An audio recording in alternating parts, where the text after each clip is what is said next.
Alright, and welcome to Langley Speedway with ETV Live, powered by the HD Radio Network for the MIRL KCS Buy and Sell 250. In Keaton, man, we just came from South Boston Speedway, and now we're here at Langley, and it's set to be an interesting night tonight for her. Yeah, Dakota, Langley's one of those tough tracks. Not a lot of room here, no upper groove whatsoever. And I'm telling you, like I talked with Tim Terry and some of the other guys early on tonight, pit strategy is going to be the key here. We'll get into a little bit more of that later. But watch for fuel strategy and watch for tire strategy here at Langley, this very, very tight, tough racetrack. And I think I forgot to mention, I'm Dakota Ehrman. I'm joined up in the booth by Michael Keaton, Batman himself there, and joining us on pit road, Aaron Grosskopf, and also kind of hanging around in the booth is Patrick Healy. He's actually a driver here in the MRL. I don't believe he made the show tonight, but he's here to join us and hopefully have some fun. Up working the cameras tonight, John Wessling, as always, doing a tremendous job. Can't forget J.D. Webb hanging out there. I believe Jerry Wolf and Phil Foltz also kind of hanging around. And again, Phil Foltz with the HD Radio Network. Check them out, the HDRadioNetwork.com, I do believe, HDRN. Now, to get back to business, last night they had the heat races rather than tonight because this track just makes things a little difficult.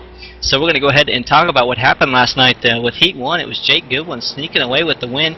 Ronald McKay coming home second, Carter Wilson in third, Craig McDonald in fourth, Vic Greenwood in fifth, Travis Roma in sixth, Sean Waterfield in seventh, Mike Rhino in eighth, and Dave Dyer in ninth, Cole Boudreau in 10th. I do believe that we've seen Jake Goodwin actually win a few of these heat races. He's just never been able to fare well in the feature race, it seems like, Keaton. And then they went to heat race number 2, Dakota, where 8 other drivers advanced in. Stephen Matthews getting it done in heat number 2. Ricky Arbeau finishing second. Mike Alexander in the 15 finishes third. Tracy Foster 4th. Chuck Morehouse ended up 5th spot, and Jarrett Butcher 6th. Blake Cullicutt rounded out 7th, and Jeff Gilmet, who is here tonight waiting to get that win, finished 8th. In heat number 3, we had Keith Mack as your top spot, with Kevin Savory kind of sneaking around in second, Mark Williams up to third, Nathan Doherty in fourth, Doug Hubley in fifth, Tim Terry himself in sixth position, Don Steves in seventh, and Martin Landry in the eighth position, rounding out the field.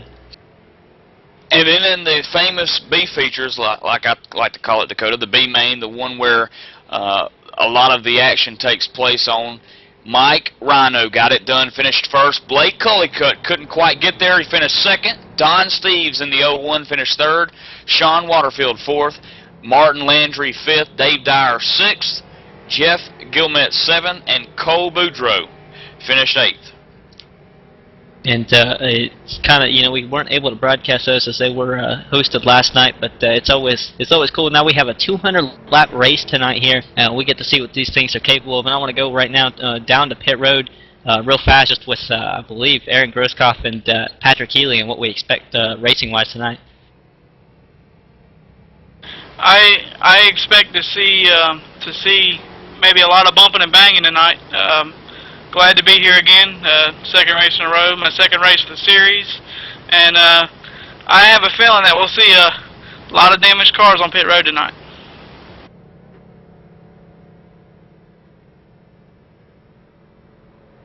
And there was Aaron Grosskopf and Patrick Healy just kind of hanging around down there. I think we're going to get him set up with a microphone a little bit later, but going to go through the points real fast. Michael Keaton, and sitting on top of the board right now, Ricky Arbeau with, I believe, a total here of around, I want to say, 414 points.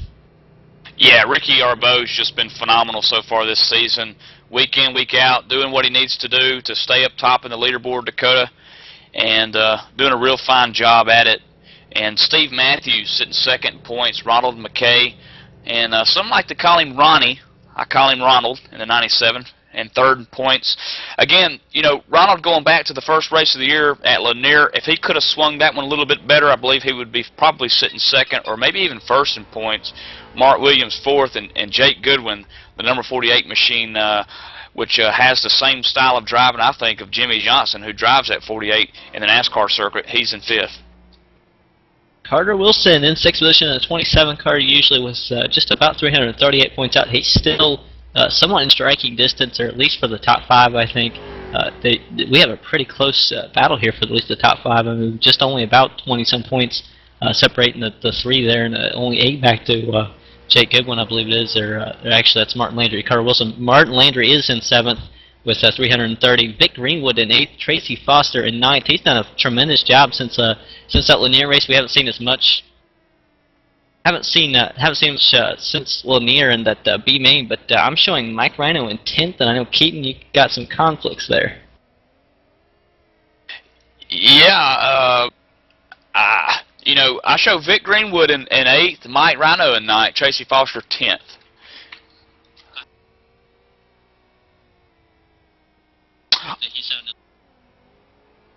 Okay, yeah, heat race points added in probably is probably the different rate here then.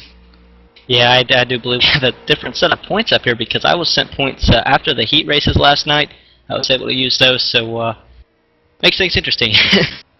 Yeah, I mean, you have the most updated points, so there you go. I mean, you know, that's what's good about the heat races. It's kind of like bonus points. You know, it gives you the extra 1 or 2 or maybe even 3 points where you can actually slip up a spot, and that's where we've seen the difference there between those two guys. So it just goes to show you again, Dakota, that every point matters.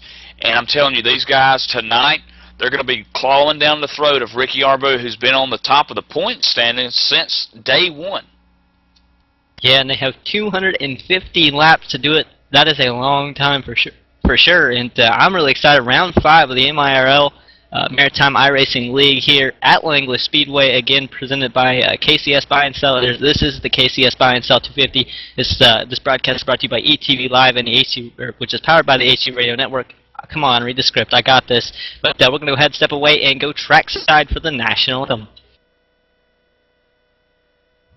Oh, Canada, our home and native land, true patriot love, in all thy sons' command, with glowing hearts we see thee rise, the true north, strong and free. From far and wide, O Canada, we stand on guard for thee. God keep our land glorious and free. O Canada, we stand on guard for thee. O Canada, we stand on guard for thee.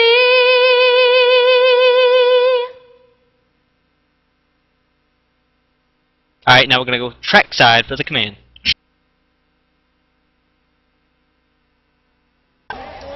Gentlemen, start your engines! Alright, we're back, and Jake Goodwin is going to roll off with the pole here with Stephen Matthews in the 98 on his outside, Michael Keaton. Keith Mack in the 22 rolls off 3rd tonight. The 97 machine, Ronald McKay, 4th. Ricky Arbo in 5th position, again, that is the points leader, and on his outside, Kevin Savory. The 27 machine of Carter Wilson takes 7th tonight. 8th quickest on the board, Mark Williams in 24th spot. 9th will be Craig McDonald, and on his outside, the 2 of Tracy Foster. Nathan Doherty in number 6 rolls off 11th tonight. And to his outside right door, the 12th position car, Vic Greenwood. Talked to him earlier at Pocono. He's really looking forward tonight, Dakota. Chuck Morehouse in the 13th position, and on his outside, Doug Hewley in the 44 machine. Jarrett Butcher in the number 3 machine rolls off 15th. And the man who said he was going to win it all tonight, the number 99 machine, Tim Terry. In 17th position, will be on the inside behind Terry, Mike Rhino, and on the outside, Martin Landry. Jeff Gilmet getting in by way of the B main in 19th position. Blake Cullycutt to his outside right in the 20th spot. Dave Dyer, 21st position on his outside, should be Travis Roman. Sean Waterfield in the number 23 machine rolls off 23rd tonight. The man who's who the server was delayed for a little bit, Dakota. A little bit of funny punchline there at Don Steves getting in here a little late from from the Eastern Canadian side of things. The 01 rolls off 24th, and of course, Mike Rayburn, Dakota, not racing for points tonight, I believe, but I think he is racing, but just not for points, and he will have to start dead last and roll off 25th. Yeah, I don't actually see him on the field, so I'm wondering if he'll start from pit road or maybe just elect to go a few laps down and then come out and just have a little bit of fun with these guys. But we will see what happens when they get set to go back green flag racing, or when they get green flag racing, as they are pacing currently, I believe, off of turn number 2. At turn number 2, and we're hearing confirmation that there is a car on pit road, what is to believe to be that machine of the number 14 Mike Rayburn, or Blake Cullycutt, excuse me, the number 50 machine who was supposed to start 20th.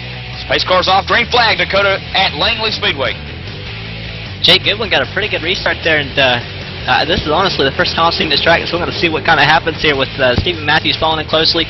Battle for 4th or 5th here, I can't even tell who it is anymore, but I believe the 97, Stephen Matthews, was 4th on the restart, all the way back a few spots here already. He's going back in a hurry. Back to 6th position, going to go back 2 since the restart there. So the battle rages on here just a little bit. Lap 2's completed now. Jake Goodwin comes for the 3rd lap here at Langley Speedway, leading off at turn number 1 here, going into 2. Stephen Matthews, the man that's in 2nd position right now on the circuit, Dakota, is about half a car length behind. And it looks like they're all about the same gap to each other, just kind of nose to tail in a way here, as I'm watching Ricky Arbeau in 4th position, looking like he's wanting to go the inside of the 22. The 22 moved up a little bit, but Ricky Arbeau not quite able to get there. I think there's just too much of a gap. And by the time that the next driver can get to the throttle, I mean, when you watch the 22, he's able to get to the throttle a lot sooner than 61 because he's entering the corner so much earlier. It's just making it hard for these drivers to do anything with that. But I think the 22 is getting extremely tight, the 22 being Keith Mack, who actually won a heat race last night, which is not surprising. Before we get too far deep in, Dakota, I want to talk to Aaron a little bit about fuel strategy. Aaron, these guys, what I've heard, they can make it the 250-lap event on 20 gallons of fuel, but there was talk maybe at the in the pit area before the race started that some guys would not start with 20 gallons, that they would start with a little bit less to get that, to get the car freed up a little bit. What have you heard so far on pit road from the crew chiefs? Well, I would say that would be the good plan, because when you put a lot of fuel like that in the car, it does tighten it up. Unless some of these drivers, typically if I were running this race, as I do run the late models here on the surface a lot, I would like to go full fuel just to be able to pick up track position. But I wouldn't put it past any of these crew chiefs on pit road to try a little bit of strategy with fuel, because less fuel equals more speed. And going to Patrick Healy, who's joining us up in the booth here tonight, maybe for the type of the 3rd wheel, Dakota. Pat, being an Eastern Canadian driver yourself, man, talk to us about what these guys are, or what you would look for in an early part of the race here, as we're 10 laps into a 250-lap race. What's the Canadian mind thinking right now, as we have a caution on the front stretch? The mind is thinking this is going to be a bit of a long 250-lap race. Be patient at the start and hope to find a good setup. Getting confirmation, Dakota, the 99 machine, Tim Terry.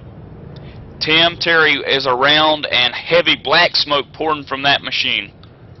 Yeah, it looks like he's going through 3 and 4, just get a little sideways and nails the inside wall, hits it pretty hard. Will stop and get the car off track really quickly, and the night might end the 99's night, honestly. Just couldn't hold on to the car, looks like. So far, out of 24 drivers, 22 on the lead lap. Tim Terry now a lap down. Blake Cullycutt, who started from the pits, is also now being shown a lap down. But, Aaron, there may be a little bit of good news for that 50 machine. Yeah, the caution really helped him catch up. He was getting close to being a lap down. That really helped that team a lot to catch back up with the end of the field. Of course, the lucky dog recipient, of course, is the number 50 of Blake Cullycutt, so he'll be back on the lead lap, as Aaron pointed out. Dakota, Jake Goodwin out front getting it done right now. Is it too early to come down pit road? I don't know, man. These late models, you can see these guys stay out quite a while on these tires. But I heard Tim Terry, he's been giving us a little bit of feedback from the heat races, and he said that this track eats up tires. So I wouldn't put it past some of these guys, as I see the leaders, most of the leaders staying out here. But I want to look at third place really fast, as it should be Ricky Arbeau. Went around the 22 with Keith Mack. He finally got around him. He moved up to third. He's putting himself a little bit closer to the front, little by little. And remember, this guy did start 5th position, so he's up 2 spots on the restart. If he does that again on another restart, that'll put him in the lead. And just to give the folks an idea of where the points leader is at on the field right now, he's in 3rd position, Ricky Arbeau in the 61. He's being real patient back there in 3rd. He's just got to keep his head on his shoulders straight, get to the end here. This is a big, big race for a lot of these guys, especially him, Dakota, as he's got a pretty good points lead, but a wreck early on here, a spin with a little bit of damage, is not going to be done, as I just heard a motor blow. And we're going to go down to Aaron Grosskopf, and let's see if we had any takers on Pro at any time, or who just blew up. Yeah, I'm pretty sure that was Tim Terry that's motor just let go, but Martin Landry was the only car to come down pit road. Looks like he just got a little bit of fuel, maybe 2 tires on that machine. All right, and thank you, Aaron Grosskopf. As I believe the caution was delayed, so we won't go back green flag this time. We will get the one to go at the line here. That was a call by the officials here, and I believe it's J.D. Laird, Adam Gilliland doing the officialing, or being the officials tonight here. Michael Keaton, as we're working through 1 and 2, and we should be going green flag this time. And just 16 laps into this event here at Langley Speedway, nearly half-a-mile racetrack, very short racetrack, Dakota. As we mentioned before the broadcast started, the pre-race show, that this is a no upper groove track whatsoever. It's down at the bottom as the pace car is getting set to take that entry to pit road. There goes Jake Goodwin to a great restart. He's got Stephen Matthews right on his bumper, but Matthews not able to do anything. Here goes Goodwin into turns number 1 and 2. He's going to hit the line just perfect and get a little bit of a gap here. As you see Ricky Arbeau for 3rd. He was almost under fire, but now it's going to be Keith Mack on the outside of Carter Wilson going backwards. And again, I believe Mack was in the 4th position, going to go back to 5th, so that's another spot he's going to fall. And I've seen Carter Wilson, he's used the apron almost through one entire corner before. This guy's not afraid of it, and he's been making a pretty good time here. And Keith Mack, of course, qualifying up front into the event tonight by way of winning the B-Main last night at Langley Speedway for the first time of the season. Congratulations to the number 22 man out of Eastern Canada for getting that win. Yeah, I believe that was actually heat number 2. I believe Mike Rhino was the B-Main winner there. Correct me if I'm wrong, but... Oh, yeah, you're right. Heat 3. Keith Mack, Heat 3, that's right. Yes, I'm looking Hey, if you win anything in the MIRL Late Model Racing Series, you're doing a good job, man, because there's some tough competition. Yeah, you're obviously doing something right either way, no matter what it's in. If you win a race there, you're doing something right. As I'm watching Ronald McKay, 6th position, he's looking for the spot underneath Keith Mack. He just can't quite get there. He's to his bumper. I just don't think he's able to find the hole he needs, and it looks like he got off the corner a little bit wrong there, but he's getting into the corner a lot better than Mack is right now. Wow, Dakota, looking through the field all the way back here to the 9th position where Tracy Foster's at, you can just tell the momentum of this racetrack, man. Like we mentioned, it is a lower groove racetrack, and that is it. Single file all the way around, all 23 cars that's currently on the lead lap. Single file, not one person out of line trying to pass anybody quite yet, although we are still early on in the going here. And Keith Mack did submit to the 97 Ronald McKay. McKay was able to just get by really easily. Looks like Mack just put the hand out the window, let him go, and fell back in line so as to not lose many spots there. As watching Ronald McKay now working on trying to get up to Carter Wilson now. And again, up in 3rd, I believe we have a pretty good battle for the lead. It doesn't look like the leader's getting very far away, as Ricky Arbeau is right on the bumper of 2nd place Stephen Matthews, and Jake Goodwin is right there as well. So there's the top 3 up front. Yeah, Ricky Arbeau actually closed in within a half of a car length behind Stephen Matthews in turn 4 moments ago. Then he kind of backed off a little bit, gave him a little bit of breathing room. Now he's back to about a 2-car length from Stephen Matthews as they come out of turn 4. Ricky Arbeau, more than likely, though, Dakota, just being patient now. Yeah, I would say that he doesn't want to, battle Matthews and try to lose Goodwin, because that could be bad. If Goodwin gets away, then he's gonna maybe burn up his tires trying to run him down or something. I mean, right now he's fine if he just rides. He can stay right there with Goodwin, because Matthews is doing a pretty good job by hanging up there with him. Just to bring out some probations in the mix here in the running for the MIRL Series Dakota. Ryan McIntosh in the 03 is on a 3-race probation for unsportsmanlike conduct. Keith Mack, who won the 3rd heat last night, as we pointed out twice, he is on a 2-race voice chat suspension and probation for the complete 2013 spring late model season for unsportsmanlike conduct towards others, races and admins, abuse of the chat privileges, and foul language. And I talked to Tim about this before the broadcast started, about can we talk about probations, can we talk about suspensions, and he said absolutely, that's what us Canadians like. We like to throw it back and forth at each other. So there you have it, a couple of the probations. There's more as well, Dakota. I believe, I don't have them quite pulled up in front of me right now, but I believe Duvall was one of them for using the chat privileges to his advantage, or just abusing them, kind of like Keith Mack, I guess, and he was suspended completely and entirely for a week. So we won't see him till at least next week, to my knowledge. The battle up front just got really tight. There was a bunch of lap cars there, but with all this green flag action, I want to go ahead and step away really fast, take a quick commercial break, and we'll be right back with more green flag action here at Langley Speedway.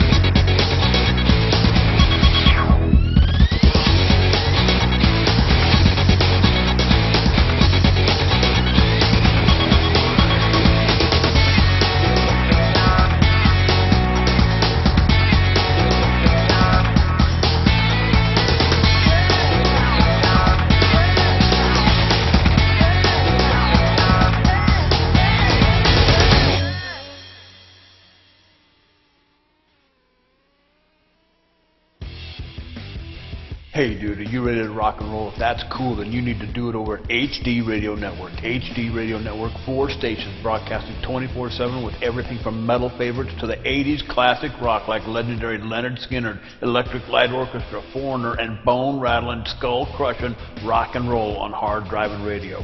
Bear Factory, Stone Temple Pilots, Def Leppard, and a whole lot more. HDRadioNetwork.com. Take your pick and rock your brains out, dude.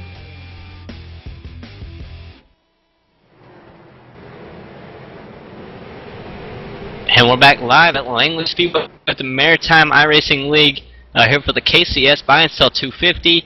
And again, this is ETV Live, powered by the HD Radio Network. I am Dakota Ehrman, joined by Wesley Outland, ETV John Wessling, JD Webb, Jerry Wolf, Phil Foltz, Aaron Grosskopf, and again, Patrick Healy also joining us here, Michael Keaton. Yeah, I want to talk to Pat a little bit about the MIRL League and the suspensions and the probations and how the points have been affected, Dakota. Pat, you know, this is a very competitive league because all of the race drivers are from Eastern Canada, so it's kind of like, you know, you're wanting to represent your, you know, your, not your state, but your, I forget what the Canadians call their provinces.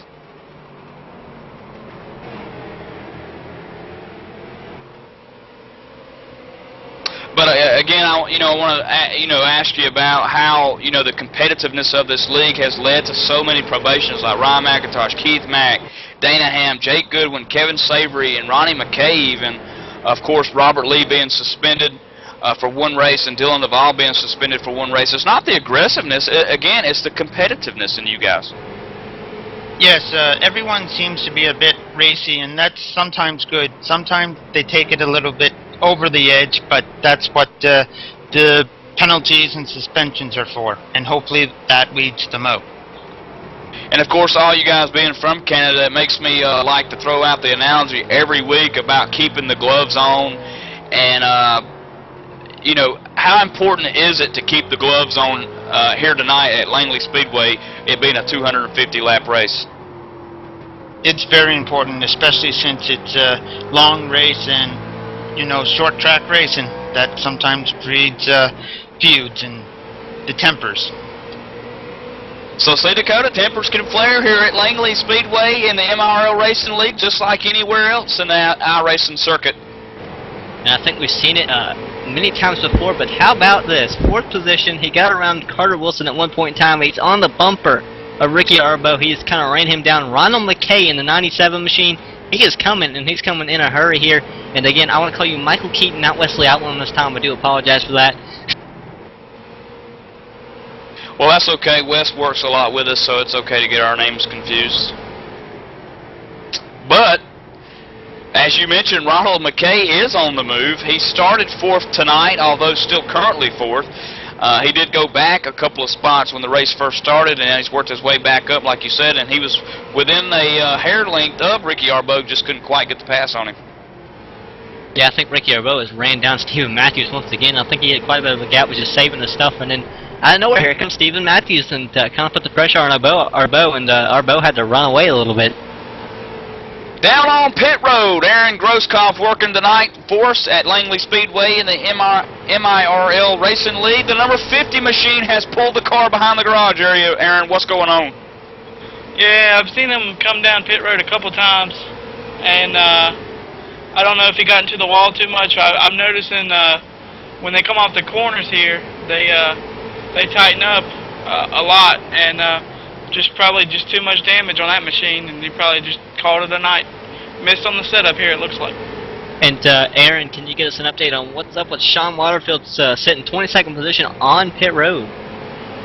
Yeah, I think just like I said, damage from hitting the wall makes it hard to drive here, as he looks like he's rolling off pit road. So probably just took some new tires. Probably might have lost it coming off the corner. Who knows? All right, and thank you there, Aaron. And again, Aaron Grosskopf, actually a racer in Real Sim Racing on Thursday nights, I believe it is. Yeah, absolutely, Aaron. Thursday night Outlaw Truck Series with the Real Sim Racing group. Looking forward to the 2013 lineup, Aaron. Yeah, I'm really excited. Don't think I will be racing a lot due to my scheduling. I have a friend that's going to be racing in one of the lower NASCAR series, and I'm going to be doing some traveling with him. Of course, all of that can be caught on ETV, powered by the HD Radio Network Dakota, home of the ETV Live Radio. Hard Driving Radio Network gives you 7 stations to choose from, including the Big 80s, the Metal, all the HDR Classics, the All HDR Country, the All 80s Adult Radio, and a whole lot more. Take your pick and rock your brains out. HD Radio Network is featured on the iTunes, the TuneIn Radio, and listed also on the Windows Media Guide. Listen today from HDRadioNetwork.com, or take it with you and get the mobile app from TuneIn.com. I've got it, Dakota. How about you? Always. You can't not have it. It's a must-have for sure. And again, this is the MIRL KCS Buy and Sell 250, and KCS Buy and Sell, I do believe, is it's actually www.kcsbuyandsell.ca. New and used electronics, computer parts, and communication equipment based out of North River, Nova Scotia. Anything you need, if they've got it, I'm pretty sure you just check them out. Caution on the Speedway. And that caution is brought out by the number 22 machine, Dakota, Keith Mack. Keith was running in 10th position, and he just lost it. He was behind the number 6 machine in turn number 4, and actually got into the back of Doherty a little bit, and that spun Keith Mack and hit the inside wall a little bit. But about 25 seconds later, after he was trying to get back and turned around, the number 3 machine of Jarrett Butcher came plowing in, and oh boy, does he have left front damage. That is extremely unfortunate. We're going down to Aaron Grosskopf on pit road. Here comes Ricky Arbo into a stall. Yeah, he's coming in. Looks like he's going to get fuel and maybe 2 tires on that machine, or maybe just fuel. Pretty good run for the 61 team tonight. Hopefully they can keep it going with a good stop here. As we're watching pit road here with Ricky Arbo, actually the left side's going up, so it's going to be a 4-tire stop as Stephen Matthews is going to get out in a hurry with the 2-tire stop right there. It looks like, or McKay, excuse me, that is Ronald McKay. I just read the number wrong or something, but Ronald McKay beating out Ricky Arbo, those two coming in together. leaving together, except for it will be Ron McKay getting a bit of a gap, but that won't matter because we're under caution. And while we're under caution, we're going to go ahead, step away, take a quick commercial break, and we'll be back for another stretch of Green Flag Racing, hopefully.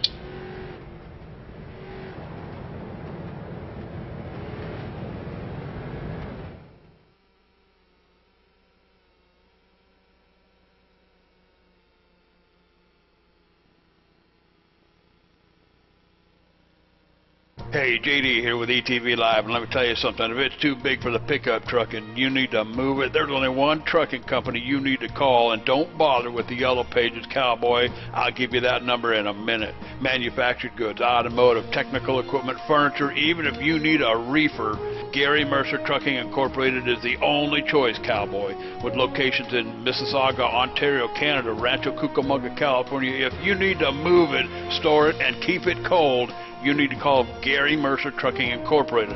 Long haul, short haul, or just across town, Gary Mercer has the best trained and qualified drivers to get your load from point A to point B with professionalism and on time. So remember, Hoss, if it don't fit in a pickup truck, you're going to need a real truck, cowboy. Sponsors of ETV Live's Friday Night Showdown, Gary Mercer Trucking Incorporated, 1-800... You can deliver the news to me when he comes out of pit road.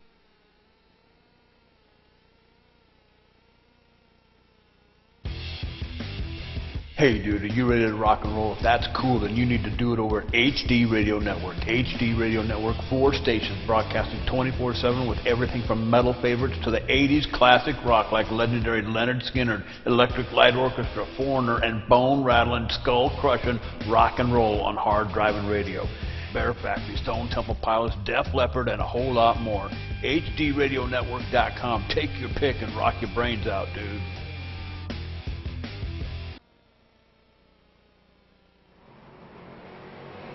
And we're back live at Langley Speedway with the MIRL, the KCS Buy and Sell 250. The green flag is out. Here comes Ronald McKay around Jake Goodwin for the lead, I believe that is. But we have Tim Terry standing by in the booth with us. And Tim, man, what a long night for you. And I know you're going to be missing the next 2 weeks. Really unfortunate for you, man. It's a short night for me, and it was all my mistake. I had 20 gallons of fuel, and you really have to pack this thing full of fuel in order to get to the end of the race, because it takes years to put a lap in a late, or a gas in a late model. I went on the gas a little bit too hard coming out of 4, and she came around on me. All my mistake, bent the motor back about 4 inches, and that's why she's not going to go. And what happened when you were sitting on pit road and the engine just kind of blew? It didn't completely blow. It was still there. It just sounded really, really sick. Very low pitched. Yeah, it looks like we're slowing down here, guys. Caution on the freeway. Yeah, I'm looking at it was looking like it was Jeff Gilman, but I'm seeing maybe Carter Wilson or right above the 6th, and Nathan Doherty. I'm hearing, Keaton. Yeah, it looked like the number 6 machine of Nathan Doherty got rear-ended by the number 18 of Chuck Morehouse. Just not enough brakes. Bias in that number 18 machine to get woed up in time, and caution is out on the Speedway. By the way, that was Tim Terry, driver of the 99, and he is out of the race. But I'm back to look at this some more. I want to see what kind of happened here again. From my own view, as I'm watching this going down the front stretch, it looks like he kind of moved up, and they were. It looks like somebody came down in front of him. He kind of had to brake check a little bit. Maybe that's what it got him run into. I'll tell you what that led to, and that led to Stephen Matthews and Jake Goodwin coming down pit road. Both cars down on pit road, Aaron. Jake Goodwin moments ago was your leader, and we saw what happened when he had those old tires. Yeah, on a track like this, a flat track, you don't want to be out there on old tires because, the grip is, this track's hard on tires, and the grip goes away real quick because it's flat. So, I guess, he wanted to see if he could do it maybe for a run later in the race. And great reporting down there from Aaron Groskoff. And also want to talk to Patrick Healy. And Patrick, man, is the racing coming up to what you thought it would be? It's right there. It's the intensity level is about to pick up, I say. When you're sitting behind the wheel right now, is it time to maybe start moving towards the front if you're in the back, or trying to hold that top spot right now? Or, I mean, can you kind of let them go right now? You probably just want to be patient for another, I would say, 70 laps and then start to ramp the pedal up a bit. Take the gloves off? Yeah, take the gloves off. And there you have from Patrick Healy. Again, another driver from the MIRL, and Aaron Groskoff, a driver from RSR. So there you have from two drivers' perspectives, Keaton. And of course, I am not a driver of anything. Not officially. Not officially, but I took a lap or two around Langley Speedway tonight just to get a feel for the track. And just like I pointed out earlier, man, this is a one-groove racetrack. There's no passing here. The only kind of passing that you're going to do is someone's either going to push real hard into the corner and drive up the track, or the old good bump and run that Dale Earnhardt Sr. all showed us how to do it at Bristol. Terry Labonte back in the 90s, Dakota, before you were born. Dale Earnhardt coming out of turn 4, got up behind Terry Labonte, shoved him up the track, and won the race. Hey, I was born in the 90s. It might not have been that early, but I was somewhere in there, you know. As the pace cars back down pit road, green flag conditions now being on the racetrack, Dakota. Can Ronald McKay keep the lead as he exits 2? It looks like he held it with Ricky Arbeau right on his bumper, but I was looking back a little bit further, and Carter Wilson back in 8th position on that restart. He almost got into a big-time trouble. The deal is he was 3 wide at one point, and I believe that was, I want to say Chuck Morehouse he was almost 3 wide with, and Martin Landry maybe. Now he's looking like he's trying to get underneath Martin Landry in the 20. Not quite got the room. He's going to back up the corner and maybe looking for the inside. I just don't think he can get there right now. As I see him get a good run off the corner.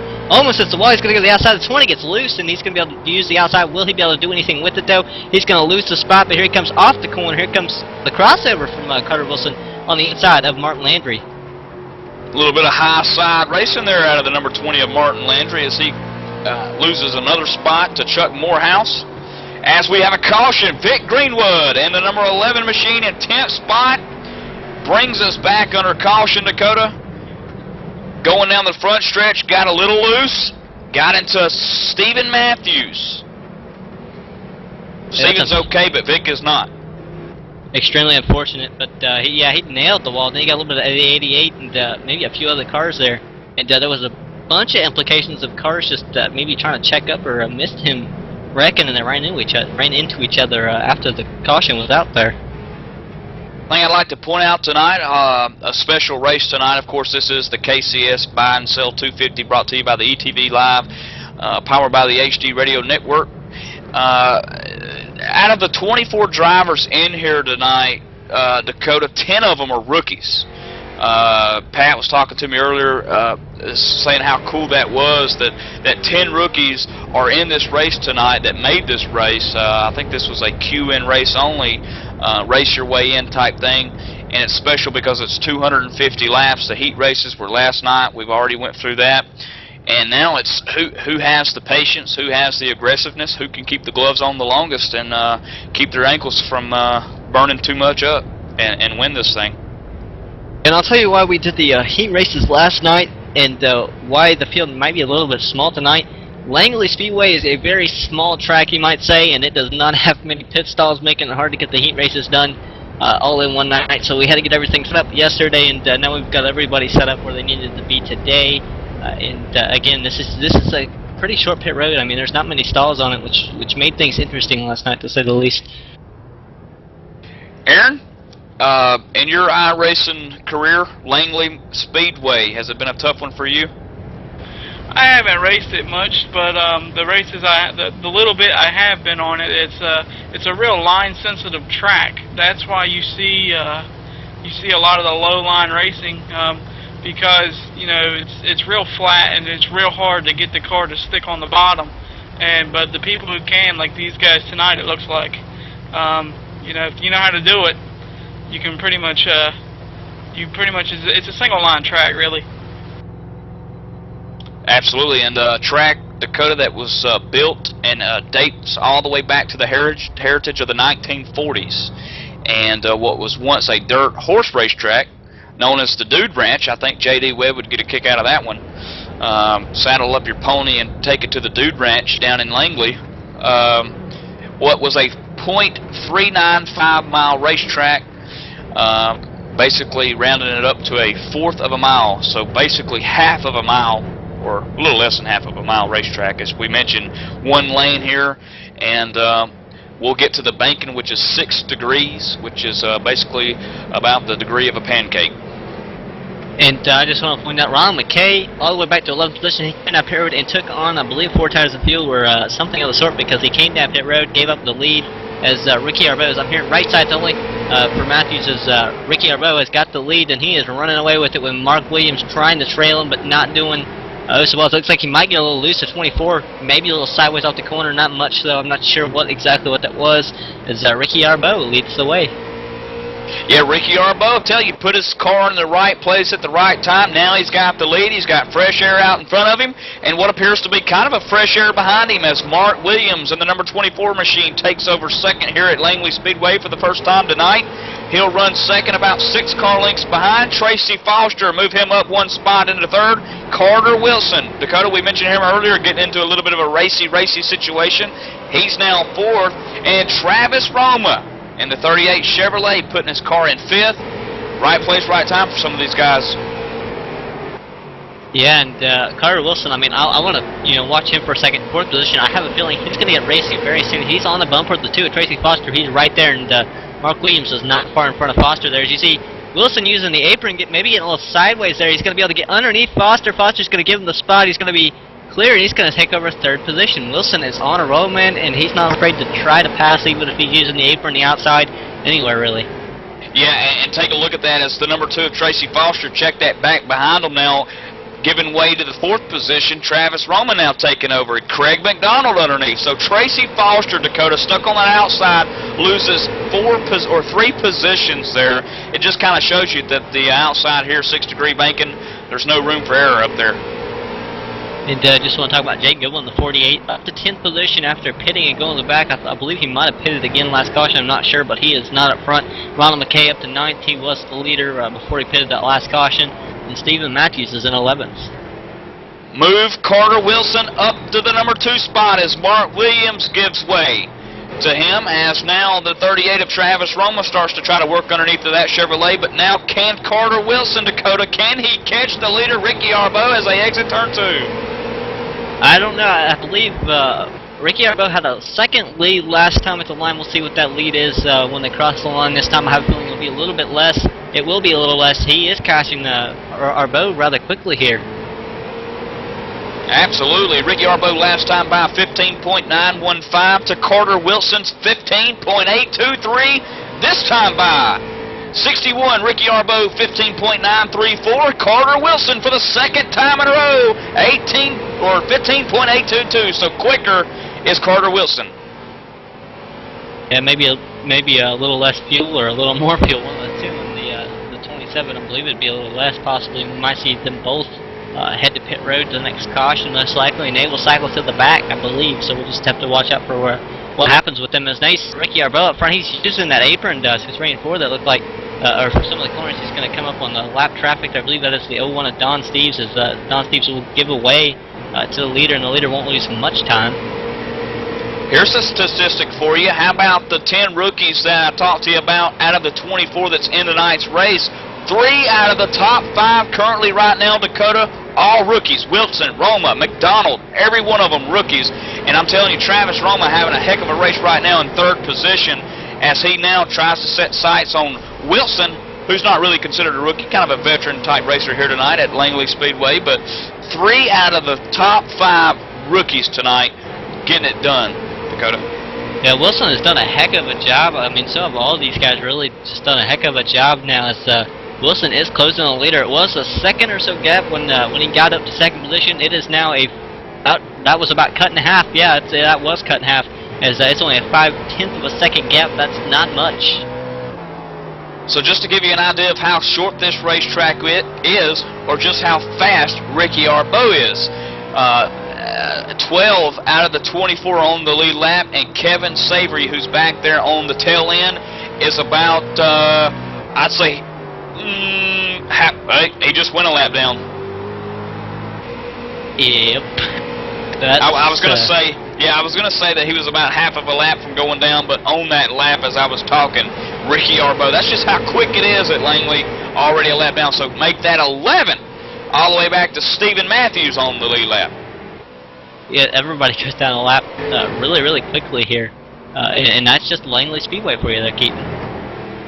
100 laps on the board, which means 150 to go. Dakota, Ricky Arbeau's out front, Carter Wilson second, Travis Roma third, Craig McDonald fourth, and Mark Williams fifth. So things are starting to look pretty good here for Carter Wilson as he's sitting there in second position. He's moved his car up through the field quite a bit and still running faster lap times than currently your leader, Ricky Arbeau.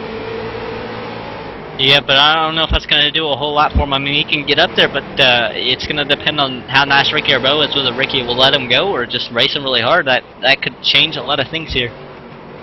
Speaking of racing really hard, I tell you what, ETV Live, the 2013 lineup, Monday nights at 9:30 p.m. Eastern Standard Time. You can catch the Real Sim Racing Full Throttle Cup Series, sponsored by the MIRL Racing for the second year in a row. Landon Huffman carrying home the trophy and the seat last year for the Real Sim Racing Full Throttle Cup Series. Of course, that will get fired up around February 25th, right after the Daytona 500. Of course, Tuesday night, 9 o'clock p.m., ETV Live Team Series Racing, sponsored by the HD Radio Network. That's also right around the corner in February.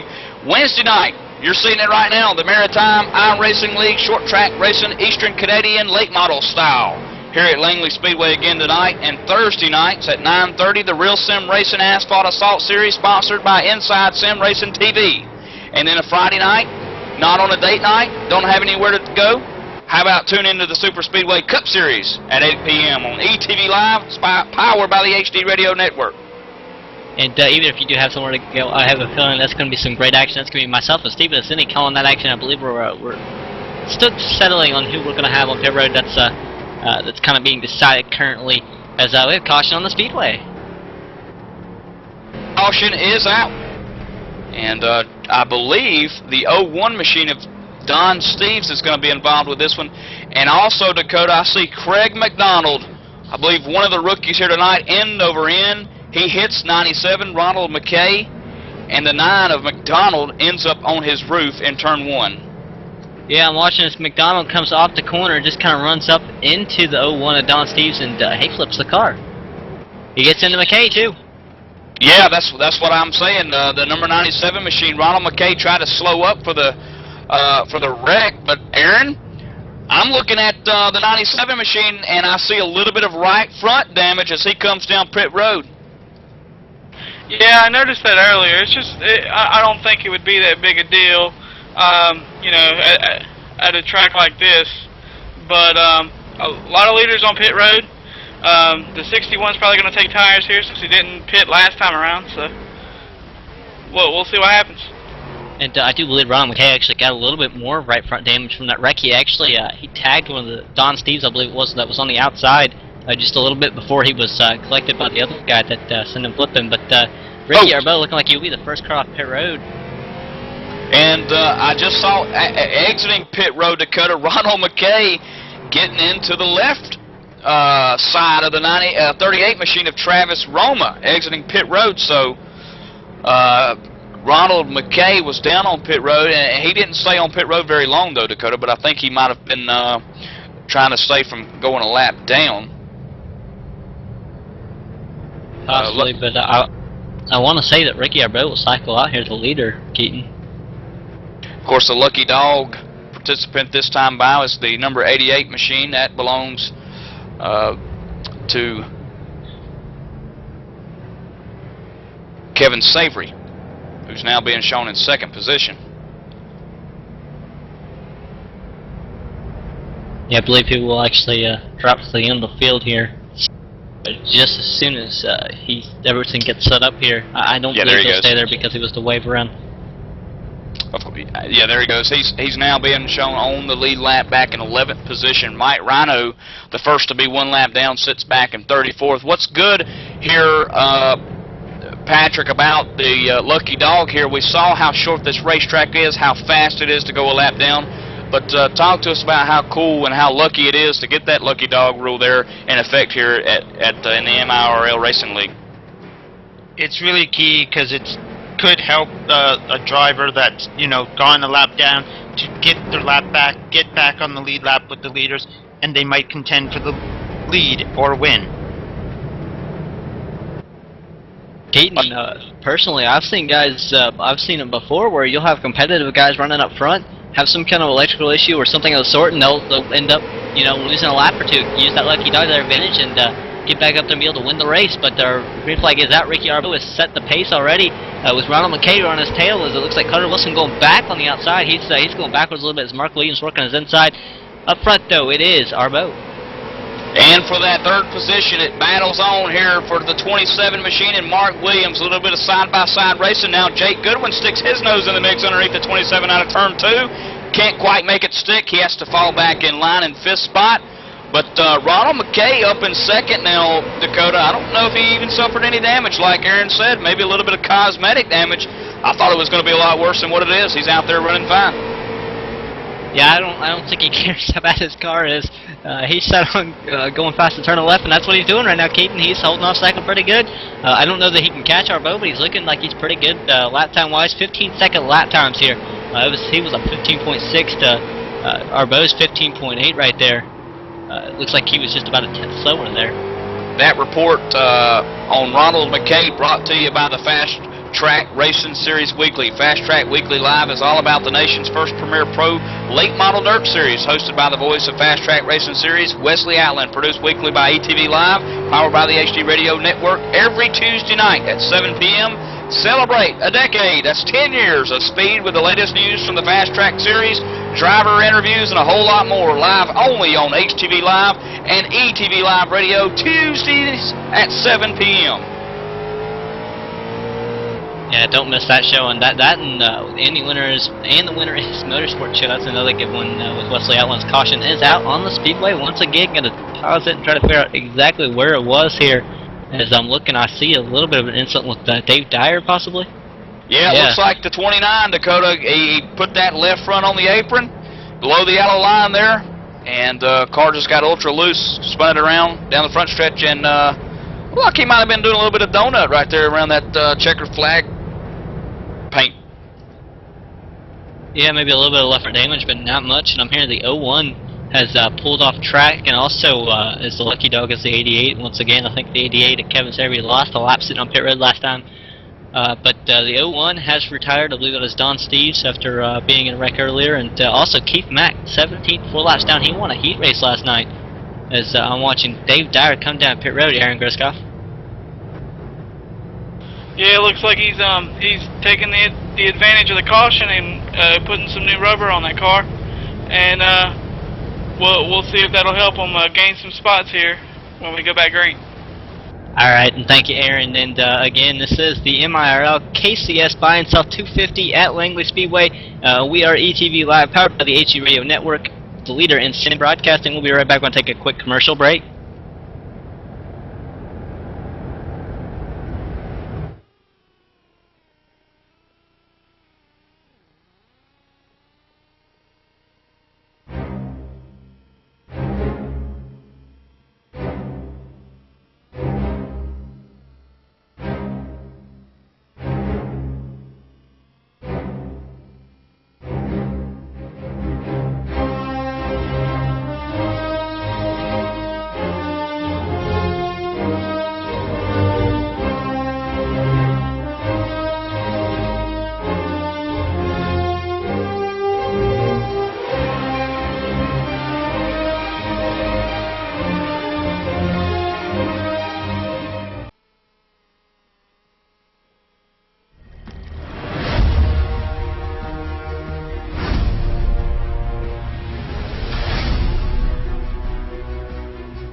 And welcome back to Langley Speedway with the Maritime iRacing League. This is the KCS Buy and Sell 250.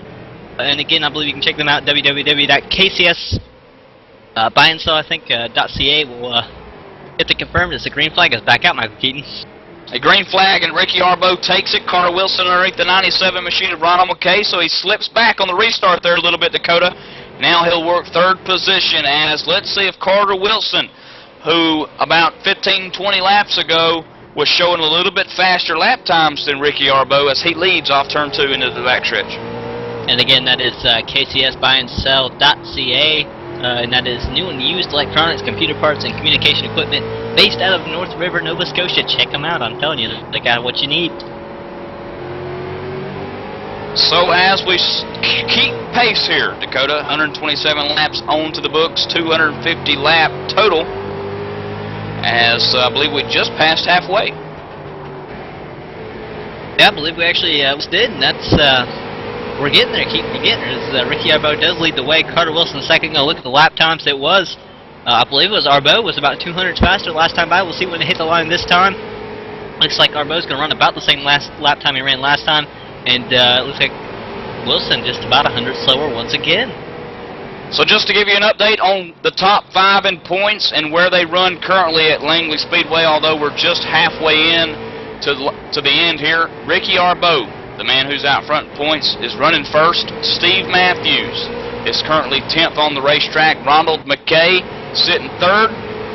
Mark Williams, who's 4th in points, sitting 5th right now on the racetrack. And Jake Goodwin, who is 5th in points, is currently 7th on the racetrack at Langley. I think most of those guys doing a great job. Steve Matthews just in a little bit of trouble. He's kind of back a little bit further than he'd like to be. Is watching him right now. He's going to run the 34. Mike Rhino. Rhino be in 12th position, so I believe he is a lap down right now as there goes Matthews around him. They'll clear him, come up and head into turn number 1. I think he's just trying to get back up to the field. He had a fast car earlier. He's just been kind of barred back in traffic since he went and pitted earlier. And a lot of the guys stayed out, and now they're just off sequence. It seems like they can't get back up there without getting blown by old tire or fresh tires. Now last week was race number 4 at South Boston Speedway, and where Ricky Arbo didn't get the finish that he wanted, Dakota, and only was awarded 81 points, which created a lot more of a closer type points chase here, as Steve Matthews is 385 to Ricky Arbo's 405. And of course, Stephen Matthews, how about this? Here's a stat for you. He's got the most points in heat races. He's got 39 to Ricky Arbo's 33. So a man who gets it done in the heats is Stephen Matthews in that 98 Chevrolet. And before this week, Ricky Arbo had at least a heat race every week. He did not win a heat race last night. So the only trend he can really keep going is if he wins tonight, he could say he's won every week so far, at least once. Well, so far looking so good. He's been leading here for about 30 to 40 laps, I guess, possibly now, what seems. And he's showing no signs of giving up the lead as Carter Wilson has now started to run a little bit slower lap times than Ricky Arbo. Ricky got the draft in front of him. Sean Waterfield in that 23 sets in turn 2 right now in front of him, as Ricky looks to put him another lap down. Ronald McKay is about every lap 2 to 300ths to a tenth of a second faster than I believe it's Carter Wilson, and that is second and third place right there. I think if McKay can get around Wilson, and again, McKay is a damaged car, if he can get around Wilson, he has a strong car, maybe can get up there and do something with Arbo, but right now it just looks like he's just stuck behind Wilson, and there's nothing really he can do about it. Looking back here in 12th position, Mike Rhino, Dakota, he's being shown a lap down on the racetrack right now. He just went by Martin Landry and what appeared to be a late model on dirt. He was slinging it through the corners. He's trying to stay on course to get his lead lap back, or his lap back, and get back on that lead lap. He's 1 lap down, and if a caution were to come out, and as long as he is not the caution, then he would get that lucky dog and be back on the lead lap. Not anymore. There goes Kevin Savory in a lap down. Maybe he can get 3 lucky dogs tonight. I wouldn't be surprised to see his now being passed on Ronald McKay. Ronald McKay getting in third is the 11. Also, Vic Greenwood, he is in, I want to say, I'm looking at this 14 position, 3 laps down. He's also been back there with Savory, as they both, looks like Vic Greenwood is on the inside blocking Jake Giblin, or just kind of in the way, and Savory being on the outside as they are, now there goes Giblin finally getting around Greenwood there. And Jake Goodwin, he's in fourth. Remember, he was the pole sitter tonight. He had a strong run in the heats and was looking really good up front. I don't know that anybody could touch him. Again, one of those guys that just kind of got put back in traffic due to pit strategy. He's still trying to get back up there.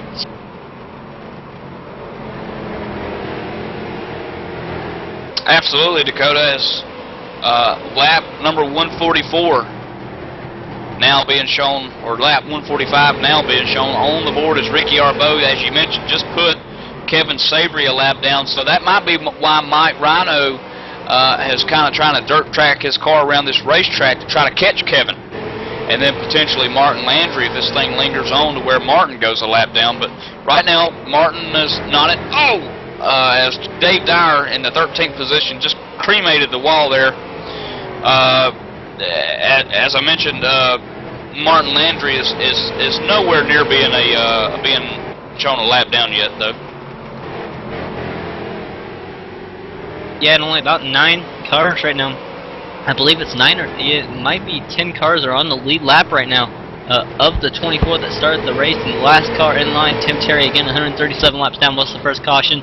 As the 23 nailing the wall once again there. I'm watching Sean Waterfield. He was on pit road earlier. He is currently 17th, 10 laps down, and Sean is really having a tough day today here, Keaton. I mean, on pit road earlier for several laps, banging over walls. He's slow on the outside now as he's going to let the 20 and Martin Landry go. Just not his day.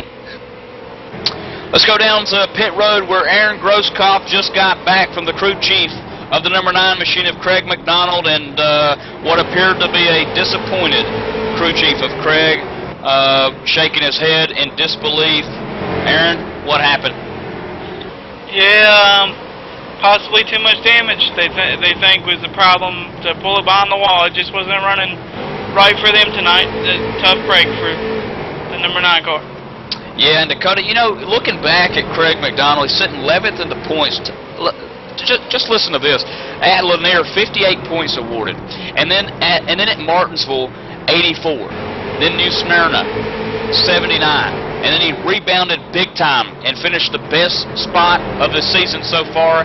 Got 93 points, and here he is tonight back in 20th spot. Going to be awarded somewhere probably around the 30 or 40 mark in points. So very disappointing night for that crew as they tried so hard to crack the top 10. I think it's been an up and down season, but kind of like you said, just a little bit up and down. And you know, 40 laps down now. He's just not had the luck he needs sometimes. And, maybe he can rebound next week and do something with it. But I do want to move the spotlight to second position. It's no longer Carter Wilson.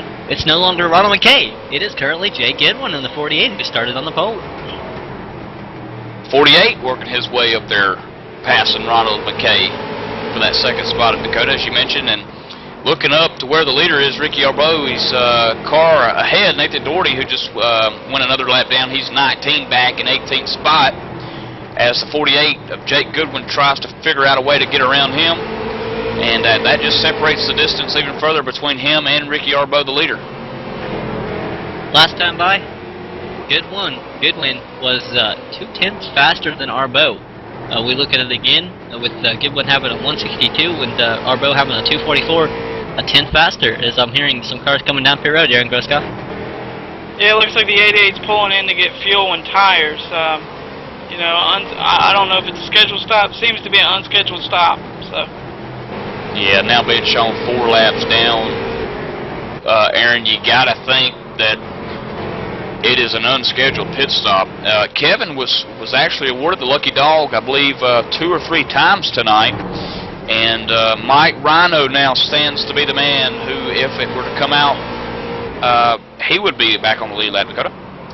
Yeah, and I'm looking here. That might not last long again. As you say that, Landry is just about half a corner, not even that, in front of Ricky Arbeau right now. I mean, he's 15 seconds behind the leader, and this is 16-second lap times. That kind of means, I mean, and as you look at it right now, if you look at the leader, Arbeau is right on the bumper of the 20. The 20 is about to be the first car 1 lap down, and that's going to, again, hurt Mike Rhino. This will be the second time he's going to lose that first car 1 lap down, lucky dog position there. As there goes Jake Goodwin around also. Is that caution on the Speedway? Caution is out. And Martin Landry had just went a lap down, and now the caution's out. And I'm seeing this a 24 of Mark Williams, looking like he checked up for Stephen Matthews maybe. Not quite. No, he's going to come up to the 29 of Dave Dyer, just spinning out, kind of lock up the brakes, not hitting anything. So they wrecked that. I believe they might have wrecked past him just a little bit after the caution was out, but he will go to pit road and maybe get penalized for that also. I don't know whether they'll clear that or not. But Mark Williams in trouble. Pit road now beginning to be a little bit busy, Aaron, as leaders are coming down your way. Yeah, Ricky Arbo pulls into his pit stall as the right side goes up on that 61 machine, and as they pack it full of fuel and get ready for the last run here. Pat Healy joining us up in the booth tonight. Of course, he's one of the regulars here in the MIRL League. Pat, you know, if you're Steve Matthews, if you're Ronald McKay, Mark Williams, some of these other guys who's back here trying to find some sort of miracle to catch Ricky Arbo, what do you do? I mean, Ricky shows up every week and gets it done. You know, what's it going to take for some of these guys to catch him? It might just take a little bump and run to get by Ricky. You know, I joked with Ricky about that a couple of weeks ago. I think it was at Martinsville, and talked to him about how he thought that race would end up, and he won that race at Martinsville. And I asked him if he thought Steve Matthews was going to give him the old bump and run, and you know, Ricky said, I wouldn't put it past anybody. Pat. Yeah, exactly. Like, you wouldn't put something past that. Going for a win for the checkered flag, anything's possible. Anything's possible, and of course, Dakota, now we're hearing that new leader on the racetrack, Jake Goodwin, make that possible. Ricky Arbo lending out the left hand out the window, letting him go, take the lead over under the caution there. I believe they just lost it on pit road. I think Arbo had a slower stop than Goodwin, and Goodwin had the pit selection. Remember, he does have the first stall, so I mean, really, all that's in his favor. This just looks like his crew got it done, and maybe he took enough fuel. He was hanging back earlier. He was coming to the front. He didn't have to take as much fuel this time. Maybe Arbo had to take quite a bit more. Well, here's the thing. Like I mentioned in the beginning of the broadcast, you can make it on 250 laps on 20 gallons, but you're going to see guys who survive the early laps, pack it full at the start of the race, and be terrible the first half, but pick up speed as they pit for tires and the fuel burns off. Others will elect for less fuel, but longer times on pit road and more stops for gas, which is what we might have saw with Ricky Arbo. He might have had to put a little bit more gas in it. Possibly. As I believe we're getting set to go back. Green flag racing, as Keaton just said, as the pace car is off. Here goes Goodwin to a good restart. Here comes Arbo. He's going to be a little slow on the restart. He's going to have McKay on his inside. Looks like Arbo's just kind of hanging on the outside. He's going to lose a spot, so it's going to be Arbo back to third, McKay up to second, and Jake Goodwin in the first. I believe this is about how they were running earlier, except for Stephen Matthews was in second. And this is a tough position for Ricky Arbo to be in, sitting back there in third spot. Now he's just got to be, as caution's back out, and there's a pile up in turn one, although I don't see anybody around. They almost nearly came to a stop, Dakota, as I believe down the front stretch is where we're going to see this caution, the 29 and 13th spot, Dave Dyer and Mark Williams get into each other. And I don't think that's the first time. These two have actually got to it 2 or 3 times tonight. I believe at least more than once. Now, as I'm watching this, it looks like Mark Williams kind of closing in pretty quickly on him. Just dives out of the corner, and the car pushes. Maybe gets the apron, and the car just pushes. And Dyer trying to move down, and it looks like maybe trying to pinch him and just run up into each other. Yeah, too, Dakota, from my chase view here on my monitor screen, it kind of appears that maybe Dave Dyer got a little bit tad loose, possibly coming off of turn 4, as Mark Williams started to give the car its head, where they both went for that same piece of real estate, and I think that's what we saw. It's highly possible, but I'll tell you what, if you can't listen to this race, or you can't continue watching this race, maybe you gotta go, or maybe you just want to listen to it on the go. We got ETV Live Radio, supported by the HD Radio Network, which features classic rock every hour of every day. You can also catch live events such as race day broadcasts right from the booth, and listen to engaging talk shows every week, like Ian Leonard's Motorsport Show, Fast Track Weekly Show, and I believe it also is the Pit Report. ETV Live Radio featured in the sports section of iTunes. Get the mobile app from TuneIn.com and look for us on Windows Media Guide, ETV Live Radio on the HD Radio Network. Keaton. Absolutely, and one thing I want to point out too here, Jake Goodwin in the number 48 machine, Dakota. He's got to be careful here. I know he's got the lead, but he's got to remember he is on a 2-race probation for unsportsmanlike conduct. So, you know, if he wants to continue to run and race, he has got to remember that he's got to be cautious here. I think it's a lot like Patrick Healy, or I can't remember who it was. I believe it was Patrick saying that those Canadians like to go at it, and or maybe it was Tim Terry. I don't know, but there is a limit, and maybe some of these guys trying to cross it, the line. And of course, we're hearing reports, Aaron, that Mark Williams and the number 24 machine not very happy with Dave Dyer on the racetrack. I know you've tried to go up and talk to the Mark Williams crew chief, but he's declined to comment. Yes, he has declined to comment. They are very upset with that team. Tempers flaring. The gloves coming off here, Dakota, as we're lap 173 out of 250 before we go green. I believe actually the race official's not happy with the 29 Dave Dyer either, but that's not really important because the green flag is out. Jake Gilwin gets a great restart. There goes McKaylee inside. He's in second position, and Arbeau is in third. He's trying to get back to the bumper of the 97. So, Ronald McKay in the number 2nd position on the racetrack right now. Ricky Arbeau almost nearly tagging the wall coming out of turn 4, trying to put as much throttle into it as possible as he celebrates the apron there in turn 1 as the number 48 hits the wall and out of the backstretch, but now we have caution. Well, that was extremely quick, and it's a big mess back around 12th position. I won't say it's a little bit in front of it, but I actually believe it was the 12th and 13th position maybe of Jeff Gilman. He makes contact with the 44. I believe that's Patrick Healy, or not Patrick Healy, Doug Hubley. Excuse me, I'm still trying to get this right. Yeah, Doug Hubley and Jeff Gilman making contact. That's the 12 just kind of maybe going in for. I believe they're just both going for the same piece of real estate, really, Keaton. Yeah, and that's what it appears to be. Of course, you know, 44 machine of Doug Hubley for the most part tonight been real quiet. Started 14th tonight. And was running up there in the top 13 as that before that caution came out. And Jeff Gilmet, like you mentioned, was involved with that. And it appears to be not too much damage, Aaron. Yeah, I don't think it looks too bad on that team. I think they'll be all right. Then again, it's a short track race, so if you do get a little bit of damage, what tends to happen at these small tracks, it doesn't really hurt you that much. And I want to take a second and talk to Patrick Healy here. Patrick Healy, I'm hearing security down to 24, the 24 pit crew, or maybe down there with them. Yes, security's here around the pit to avoid any altercations that might ensue. Solid way to put it there. And I believe if we have another incident with the 29, I believe his night might be over. I'm hearing from race officials he might be parked, Keaton. Yeah, not good news for him. If you're his crew chief, you're telling Dave Dyer right now, you know, just relax here, and trying to get confirmation. And I believe that Dave Dyer has actually stepped out of the vehicle, and he is not on the racetrack anymore.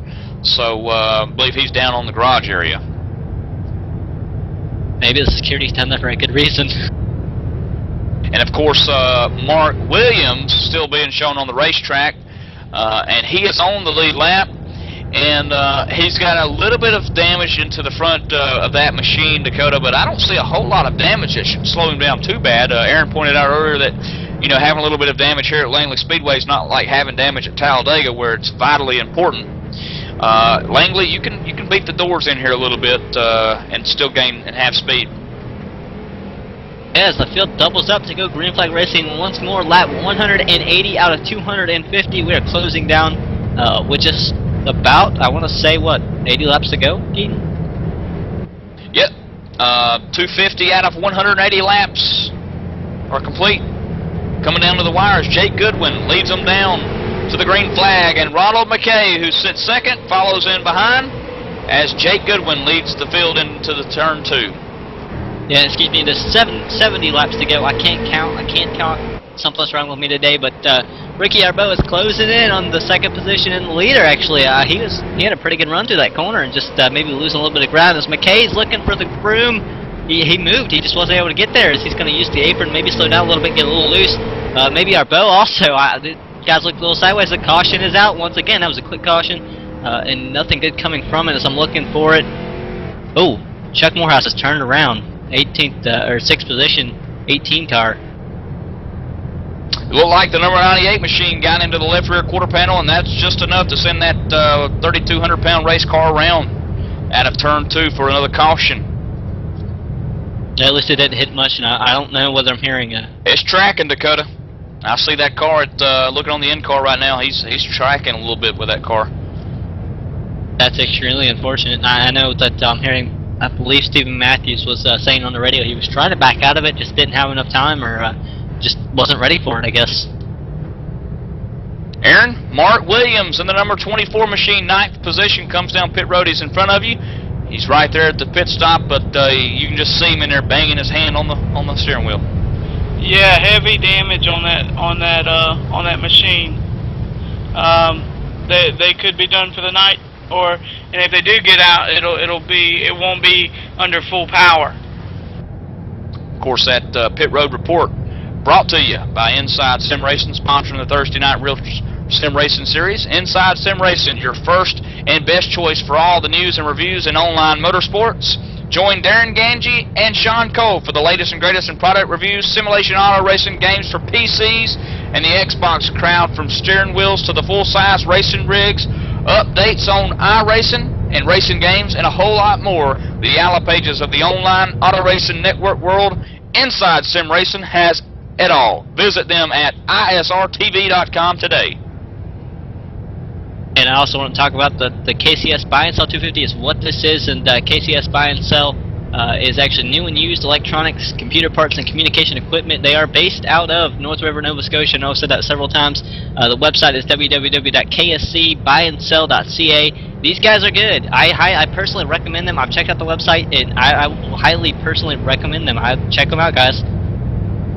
And again, we are here at Langley Speedway, a track that was built in the 1940s as a dirt horse racetrack, again known as the Dude Ranch.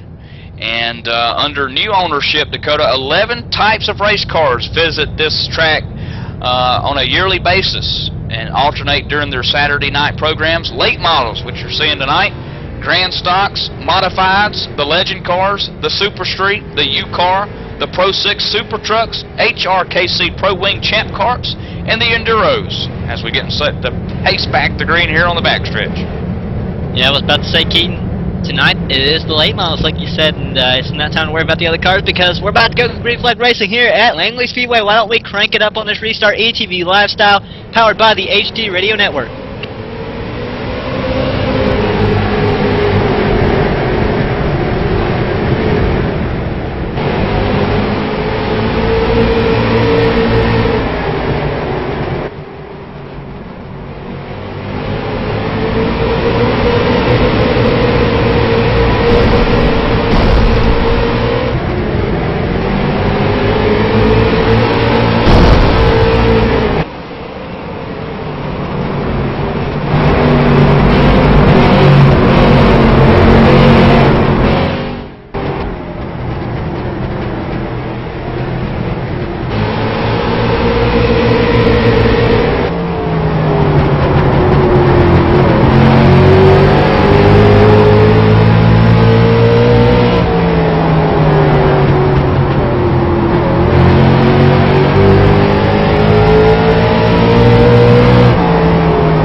Back live at Langley Speedway, and that was a Crank It Up brought to you by ETV Live, and which is powered by the HD Radio Network. As caution is back out, we came back right in time. It's Mark Williams turned around the 24. We thought security was there before. It's going to be doubled this time, I think, because I'm not sure what happened. Like he makes contact with. Oh, Chuck Morehouse. He's just looks like I'm not sure what happened there. It looks like, let me look at this again. I'm not sure whether he came up or I don't know. I'm watching this thing. It just kind of comes up, and maybe Morehouse gets loose and they make contact and hits the wall. It almost mirrors the exact same wreck between the 29 of Dave Dyer and Mark Williams earlier, where we saw him come out of turn 4. Mark Williams was on the bottom, Dave Dyer was up high, and we saw them get together, and here we are again, same type scenario. That real estate right there, Dakota, is very expensive out of turn 4, evidently. Extremely. And Aaron Grosskopf, what's the crew of the 24 saying on pit road now? Are they still extremely upset, or is it just gotten worse? I think it's getting worse. They're just having it's a rough night for that team tonight, man. It's been dismal. All right, now as the leaders are staying out, why don't we go ahead and step away for a commercial break, hopefully for the last time of the night, and maybe come back for a green flag stretch, possibly here on ETV Live, powered by the HD Radio Network, the leader in sim broadcasting.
InsideSimRacing.tv, the fastest show on the internet. Sim racing news and reviews since 2007, with new shows every week.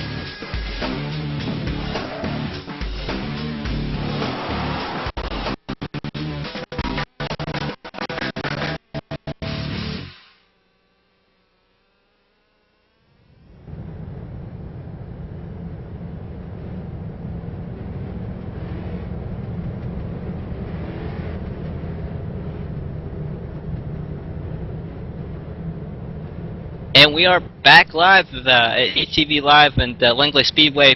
And again, this is the KCS buy-in, still 250 as the green flag is out, the pace car is off. Jay Goodwin gets a great restart. Ricky Arbeau on the inside is going to get underneath Ronald McKay. This Ronald McKay is going to be able to clear Ronald McKay. McKay back to the bumper. Caution's back out once again already. I don't know what caused that. Hearing the there is a pile-up back here, Dakota, in turn 1. The 88's around of Savory. And also Chuck Morehouse in 8th position in the 18 car is what's going to bring it out as he gets a little bit of a help and nudge from the 23 of Sean Waterfield. A little bit. But, you know, Sean Waterfield was right there. I mean, you know, it's kind of one of those things where, you know, it's not intentional. That was not intentional. Yeah, I think they just kind of both got in the corner a little hard. And, you know, unfortunately on race cars we don't have brake lights that light up when somebody's slowing up or on the brakes, and you know, it's just everybody has to hit brake points here, and restarts are very crucial and very difficult to deal with here. Yeah, no blinkers either. Absolutely nothing. Only blinking going on right now on the racetrack is the pace car, who Jake Goodwin is followed in pursuit behind. Ricky Arbeau 2nd, Ronald McKay 3rd, Travis Roma 4th. Carter Wilson now coming down pit road in 5th spot. Aaron, the number 27 machine down there in front of you. Also, the 98 of Stephen Matthews is in. Excuse me, Patrick Healy, I'm sorry. All right. Yeah, I see that the 98 is in. He looks to be going for about 4 tires. You know, 4 tires is so important here, Pat. In the late going, 201 laps on the board, only 48 remain here. And I'll tell you what, Tim Terry has kind of walked up back into the broadcast booth. This time he doesn't have the driver suit on, he's got the official suit on. And Tim Terry, what's been going on the last few cautions here? You've seen the first 160 laps of this race, and it's the best 160 laps that we put together all season. We've had as many cautions in the last 40 laps than we had in the first 160 laps. So I came over the radio. I told these guys, let's try to rekindle a little bit of the magic. The first 106 laps are the best we've had all season, and the racing's been good too throughout the race. Jake Goodwin's had a car to beat, but how about Travis Roma up there in position number 4? That's that 38 car might have something here for the guys at the end of this. Tim, this is Mike Keaton up in the booth, man. Hey, what's it going to take to turn that 99 team around? Lanier, you started the season off with 59 points, and then you went to Martinsville and took a real beating there, 25 points awarded. Then you kind of rebounded the next week at New Smyrna, picked up 83 points, and then kind of so-so at South Boston with 76, and of course here tonight under the 50-point mark as we set to go back green here. One word, driver. So could we look for a driver swap mid-season? Yeah, maybe, something like that. Back green flag racing here. Dakota's Jake Goodwin continues to be the man out front who's led what could be arguably the most laps led tonight. You know, and a big thank you to Tim Terry for stopping by and talking with us momentarily. Getting Jake Goodwin back up front, and I think he lost quite a few laps led when he was back on the back, but once he got up here, I think he's unstoppable force almost. And as I say that, McKay getting to his bumper, but it's like when they get to his bumper, they can't do anything with him. This guy is solid. So I'm hearing somebody was in the wall. I believe it was the 48 of Jake Goodwin getting the wall a bit. Yeah, Jake Goodwin, remember he came down pit road and got those 4 fresh rubbers and Goodyears, and man, I tell you, you just try to work through the field as fast as you can, and you know, he's going to be okay. And I'm watching here the battle for second position, and it looks like Arbeau's right there on McKay. McKay's kind of losing ground to Goodwin, and Arbeau's right on McKay, and he's just kind of hanging there. And Wilson's creeping in the picture. I have a feeling with the aggressive history that Wilson has, if Arbeau does not get around McKay really quickly, Wilson will pass some bolts. So 209 laps now complete. 250 is all that they're going to, as the leaders 1, 2, 3, 4, all the way back to Carter Wilson. Single file, not an inch separates the 4 as they go into turn 161 on the binders right there, 97. Oh, look at Carter Wilson trying to sneak underneath Ricky Arbeau, but he didn't quite do it. Just about 40 laps remaining in this really long race here, Keaton. Of course, the Langley Speedway is a very short track, 1/4 of a mile long, just under half a mile, for those who need better detailed clarification. And what is a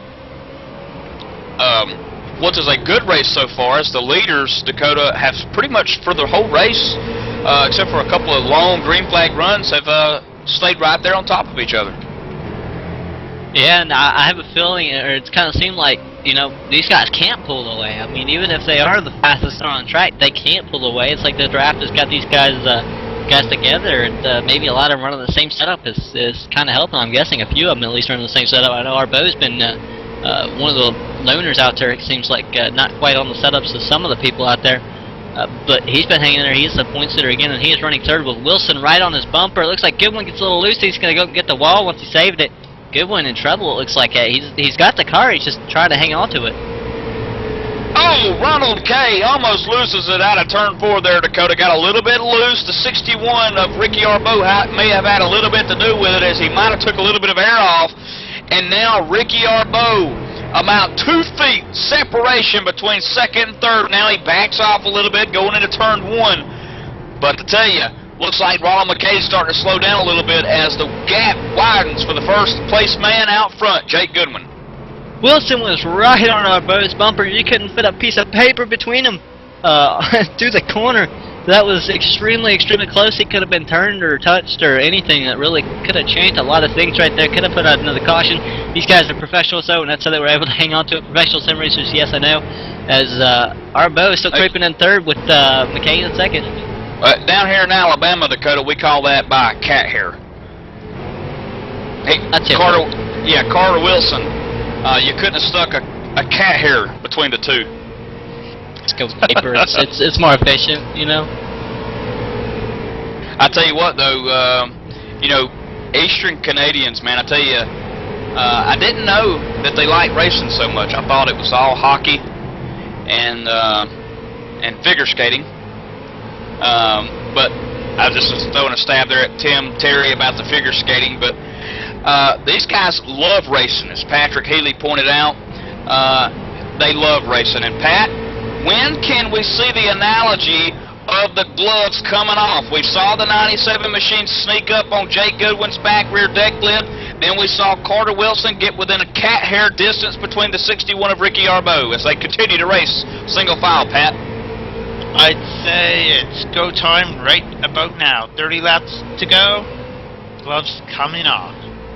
The gloves, at least for now, Dakota, the right hand glove is off, maybe the left hand next.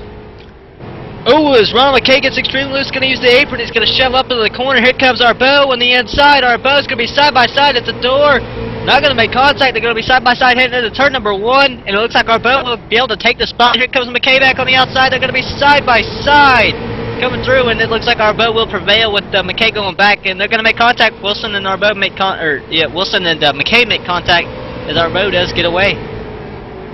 So there you have it, as Pat called it perfectly right about now. And when he said that, 2 seconds later, the left glove came off of Ricky Arbeau, and he put it underneath the 97 of McKay.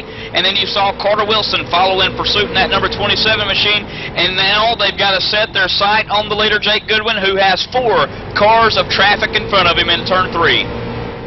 And Keaton, I know they love racing, and I know they love hockey. I wonder if the trophy tonight is some kind of hockey puck or a hockey stick, something of the sort, maybe possibly. It could be a black eye for a couple of drivers here when this one's over. Well, that's involved in hockey too, so it's all good. Aaron, what's it looking like on pit road? Is everybody good on the tires and fuel? We've had a couple takers on pit road.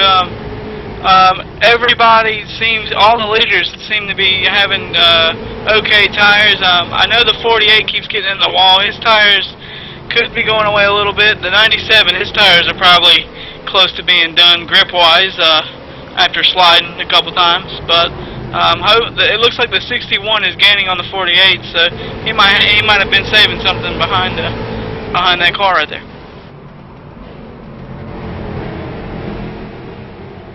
And I'll tell you what, I'm looking back out up front as Ricky Arbeau is trying to run that leader. Last time by is 16.094.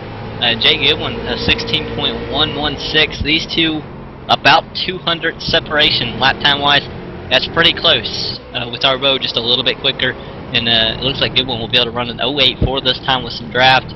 And we look at that was actually Goodwin, and Arbeau runs a 163. So it looks like Goodwin almost a tenth faster that time by.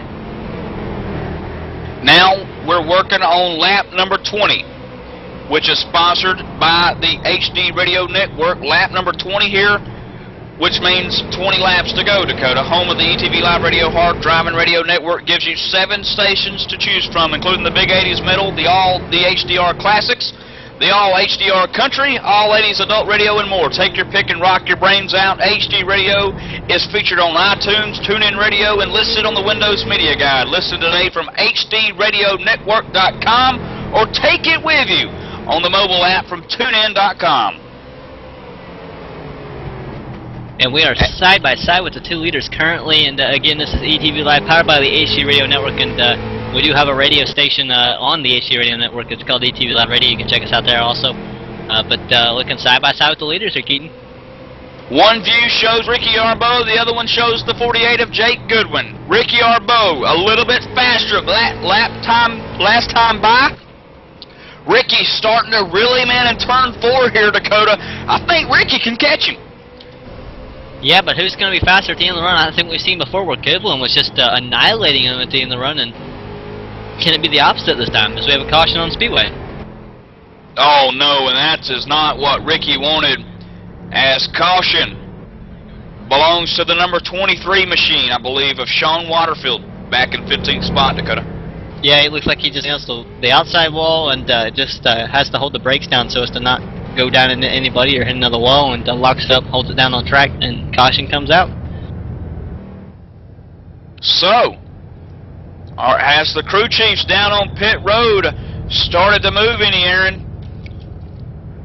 Where Could we see them come back? No, the leaders are not coming. The leaders are not coming. We do have the 97 coming down pit road right now. As it will be, I would think 4 tires and fuel on that 97 machine. 14 laps to go here, Michael Keaton. Absolutely, and I wanted to tell everybody to remind you to watch the pit report tomorrow night. Aaron Grosskopf, the man that you've been hearing on pit road tonight, will take off and be live at 7:30 p.m. Eastern Standard Time. Again, that's Aaron Grosskopf and Justin. And that would be Justin Boston, which I believe is an ARCA Series driver, Aaron. Yes, he is. He's a great friend of mine. He's been funding my sim career for a few months now. He's, he's helping me start something that you'll be hearing about on the radio broadcast. Something good. It'll be a great piece, and finally getting recognition for the stuff I've been doing. Of course, Justin. Of course, sorry to interrupt you there, Aaron. Of course, Justin filled in for you in the RSR Outlaw Truck Series a couple weeks ago and did a pretty good run for you. Yeah, he did a good job. I haven't had a lot of time in anything at the restrictor plate tracks, and having him fill in was a great deal for me. I mean, like I said, he's a good friend. He's going to be in the ARCA Series. They're running Daytona on February 16th, so hopefully he has a good season driving that 25 for Venturini Motorsports. And I do believe that the pit report is hosted by Josh Gerlach and Cal Tarasca. Correct me if I'm wrong there. Yeah, that's right. I'm being confirmed. Such how much I know. Yeah, the pit report, an engaging talk show about anything and everything sim racing and more. Josh Gerlach and Kyle Tarasca bring you lively debates and interviews, keeping it up to beat and energetic with the fan interaction and call-ins. Of course, again, 7:30 p.m. to 8:30 p.m. Eastern Standard Time on the HD Radio Network ETV Live, powered by, again, the HD Radio Network on iTunes, TuneIn Radio, and Windows Guide Media Guide, and on etv-eplay.net as the pace car for hopefully the last time tonight. Dakota comes down pit road and we go back green.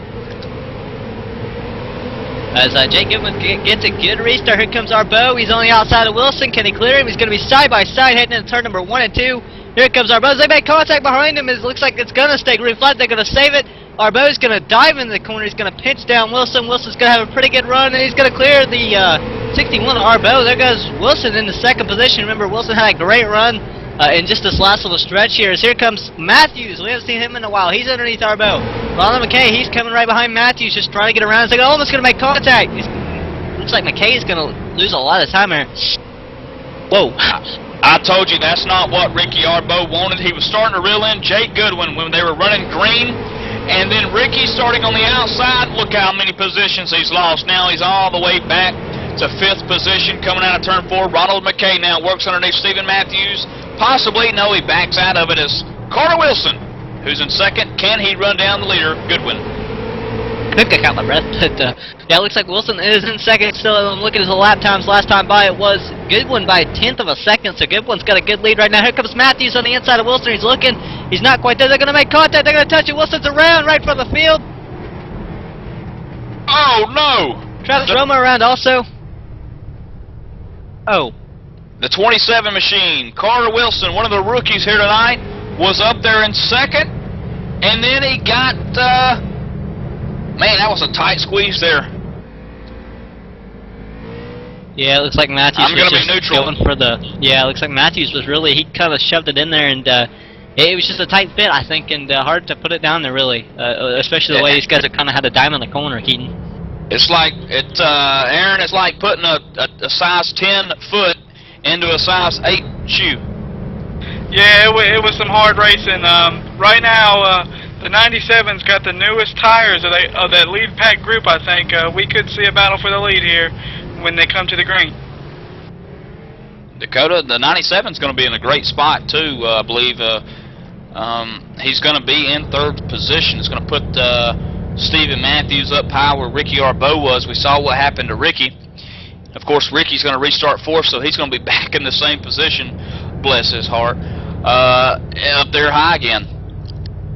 And correct me if I'm wrong here, but you know I know I've said that several times tonight, and I was right some of the times, but I believe we may have a one-lap shootout here, which is going to make this all the more interesting. Now, will that be a green-white checkered, or will that be a green in one hand and in the other hand a white flag? I believe it's going to be the green in one hand and the white in one hand, but we'll have to see. They're not doubling up this time. If they double up next time, I honestly couldn't tell you. And if they do not double up next time, Dakota, will the race be officially over, or is it still kind of unofficial here at this point? I believe it will be. If they don't double up at the line here, then I believe the race will be over. But if they go back green flag racing, I believe it should be the green and the white in the hand at the same time, guys. The news that Jake Goodwin was wanting to hear, and it is the confirmation that it will not go back green. The lights are still on the pace car, and this one is in the books, Dakota. Jake Goodwin in the number 48 Chevrolet out of Eastern Canada gets it done here tonight at Langley Speedway in the KCS Buy and Sell 250. And somebody making a joke back there, Goodwin Jake, his name is Jake Goodwin. Good win, Jake. Man, I tell you what, they couldn't have named him better, huh? Without a doubt. And I personally, I've been with Jake Goodwin once before. He's a great guy, great character, and glad to see him in victory lane. And I'll tell you what, I believe we have Jake Goodwin on the radio. Jake, man, you got a copy? Hey, what's up? Just wondering, man. What's up? This is, by the way, this is Dakota Ehrman in the booth with Michael Keaton, and man, what a race you had. You started up front, led quite a few laps, went to the back on pit strategy, couldn't get back up to the front for quite a while, but when you came to the front, you made your presence known, to say the least. You got the lead, you never looked back. What was that like for you, man? Oh, it was a great race, really, probably one of the best this season. Big thanks to Steve and Matthews on help with the setup. And I believe Matthews was it that finished second. You guys going 1-2 there. Was there any kind of teamwork involved? I know Matthews was also in the back for quite a while there. Yeah, we were just getting some fuel in there for the end. All right, Jake, good one. This is Mike Keaton up in the booth, man. You got a copy? Yeah, I got a copy. All right, just making sure we're on two different channels here. Jake, let's talk points, man. This is race number 5. You won here tonight. You're sitting 5th in points. Ricky Arbeau finished 4th, so that's going to shake some things up. You might even pass Ronald McKay, not exactly sure yet, as he sits 3rd in points. But talk to us about how important this win was here tonight. First off, at Langley Speedway again, and then second off, you know, how does this look for next week? Well, this winning here meant everything for this season. I had a horrible start. And talk to us about how this sets the momentum up for you next week. You know, do you go into the track next week with good momentum, or are you going to still kind of be relaxed next week? Well, I'm just going to approach it the same way, see how the race runs out. All right, Jake, and finally going to ask, who makes it happen for you, bud? What was that? Going to ask finally, who makes it happen for you, bud? Name the sponsors and everybody involved, man. Oh, just DC, Red Bull, and Yamaha. I'd like to thank CBC Racing, too. Alright, and there you have it from your winner tonight here at Langley Speedway. We're going to go ahead and step away, take a quick commercial break, and we'll be back with the rest of your top 3.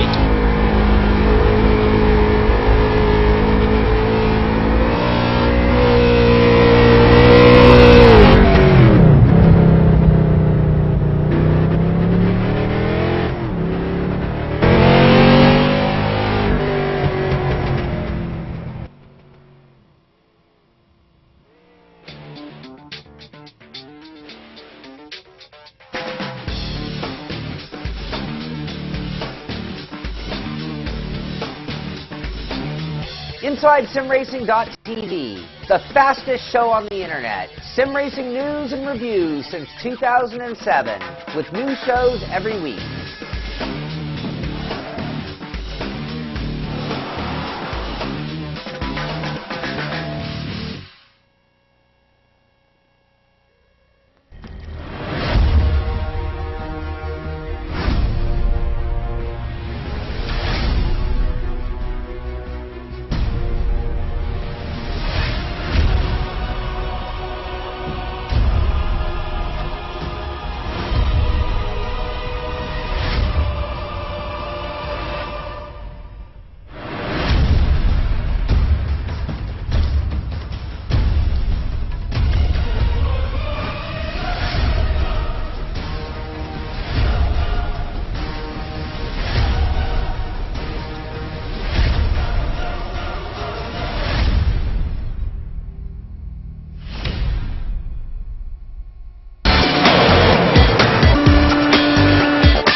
Alright, and we're back live at Langley Speedway with the Maritime iRacing League. Again, this is ETV Live, powered by the HD Radio Network, and you were just watching the KCS Buy and Sell 250. This is the post-race show. We're gonna kick it off with Patrick Keeley with your second place finisher on pit road. Stephen Matthews, how does it feel to bring it home second place? Looked like you were coming there strong at the end. Oh, Pat, I'm really happy to get a second. Struggled the whole race there. Got into it with a couple cars there, and I bounced it off the fence there once myself and just kept pitting, get the damage repaired, and took a couple tires each time going in, a couple gallons of gas, and just rode around, picked away till I come up through and managed to get second out of it. At the end for the last pit stop, it looked like you took 4 tires, and that seemed to help you. Yeah, 10-4. The extra grip there helped get off the corner, get the bite, get underneath some people, and you know, it prevailed, and I'm happy. You know, we got a 1-2-3 finish for CBC Racing, and I couldn't be more happier. You know, I want to congratulate Jake on the big win. This is huge. If the race didn't end under caution, do you think you had something for Jake? I don't think so, Pat. I think he had a better car. I had a little bit damaged, still unrepaired, and Ronnie had some four fresh ones behind me, and he probably would have got me a couple more laps. So, no, I'm happy. We're all happy. Move on here to USA. All right, who makes it happen for you? Pat, I'd like to thank Zepfin Construction, Ideal Concrete, Tim's Corner Motorsports, and my teammates, CBC Racing. Alrighty, thank you very much, and now let's send it over to Aaron. And I'm here with Ron McKay, driver of the 97 car that finished third tonight. Ron, take us through your week of getting prepared for this race tonight. How big of a deal is racing at a flat track like Langley?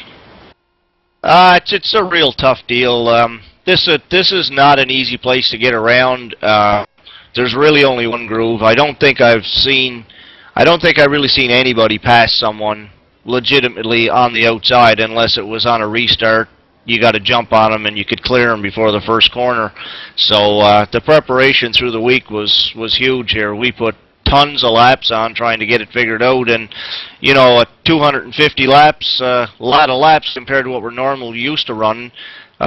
Usually we run 125 lappers, ran a couple of 200s at Lanier, but you had to run a different fuel load, and it's a totally different setup for me anyway, for what I'm used to running, and the flat track doesn't help matters any. It's a pretty tough place. Yeah, do you think you would have pitted that last caution if you hadn't lost it? I was talking on the radio with a couple of my teammates there with about 50 to go, and we were debating whether we should go in and take some tires. And we got a rash of cautions there, 2 or 3 in a row, and we weren't really getting any running time in, so we figured we'd hang off a little bit, and my car got extremely tight. I didn't take any fuel at the pit stop before that, and once it burnt the fuel load off, it just started gaining nose weight, and it wouldn't turn anymore, and then it was loose off, and I'm really lucky to get this third place finish. If it wasn't for that last caution, I just ducked in, took 4 tires, and we were coming through the field pretty hard there. I don't think I would have had time to get Jake, but if we could have got green again, I might have been able to get him a run. But all things equal, on regular tires, he was the class of the field, and congratulations to him. Yeah, man. You got anybody you want to thank? Any sponsors that make it happen for you every week? Yeah, we got Dartmouth Dodge, Tim's Corner Motorsports, Alpine Auto Glass, Target Hydraulics, and of course, all the boys at CBC Racing. We all work hard together for this. All right, and you have Ron McKay, driver of the 97 car that came home third tonight. And I'm going to kick it back to Dakota for the post-race. All right, and what a great race this was. A nice job to both those drivers on their finishes, and man, I can't stress enough. 250 laps at Langley Speedway. It was a lot of fun to watch, and you know, it always is here in the Maritime iRacing League. But tell you what, Keaton, what were your final thoughts, and how about the rest of 2013 lineup for ETV Live?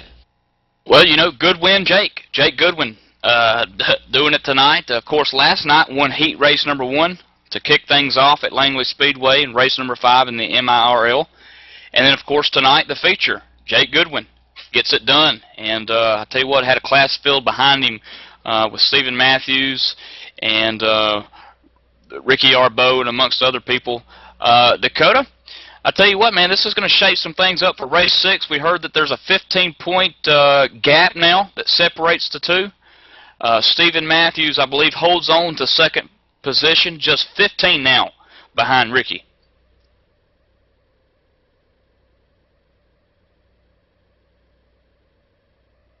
And, of course, Jake Goodwin, with him getting the win tonight, it might secure him into the 4th spot.